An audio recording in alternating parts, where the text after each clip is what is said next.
enfant de 3 ans peut manipuler un adulte? Oh, je le crois. Tout à fait. Bon. Blague à part. Blague à part.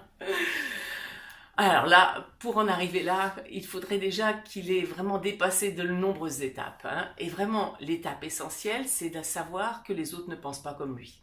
Déjà, pour arriver à cet âge-là où l'enfant va comprendre que ses pensées à lui sont différentes de celles des autres, il faut qu'on attende quand même d'avoir atteint bien 4 ans. Donc là, on va voir que nos tout-petits sont ce qu'on appelle égocentriques, c'est-à-dire qu'ils pensent eux que tout le monde pense comme eux.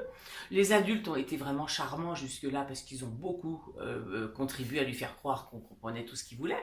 Mais c'est vrai que les choses vont se complexifier avec la communication, c'est-à-dire que l'imitation est vraiment un moyen de dire à l'autre qu'on est avec lui, mais ça va pas loin, c'est pas une communication vraiment de partage ou d'échange.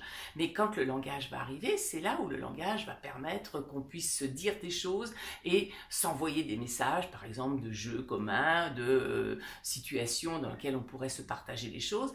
Et quand un enfant vers 3 ans commence à bien utiliser le langage et s'adresse à des petits copains pour essayer de jouer avec eux, eh bien c'est là où des fois il découvre que son envie à lui de faire certaines choses, les autres ne le partagent pas avec lui. Et ça, souvent, ça le perturbe beaucoup parce qu'il ne s'attendait pas à ça.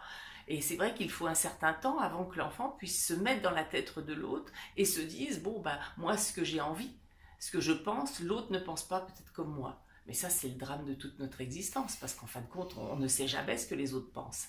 Donc là, l'enfant ne peut pas se dire, je sais que l'autre pense pas comme moi, et je vais en plus lui mettre des idées subversives dans sa tête. Donc la manipulation, telle qu'elle est des fois exprimée, n'a aucun sens.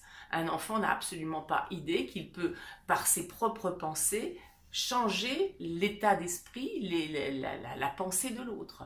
Ça, on aura ça quand on commencera à avoir un enfant qui dit des mensonges pour manipuler l'autre. Mais la manipulation par mensonge, c'est je te fais croire quelque chose qui est plausible que tu puisses croire, et moi que je sais qui est faux.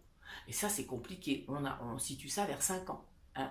Mais c'est vraiment, à 3 ans, l'enfant est absolument incapable d'avoir l'idée de ce qui se passe dans la tête de l'autre. Et ça, vraiment, je crois qu'il faut vraiment qu'on en soit conscient.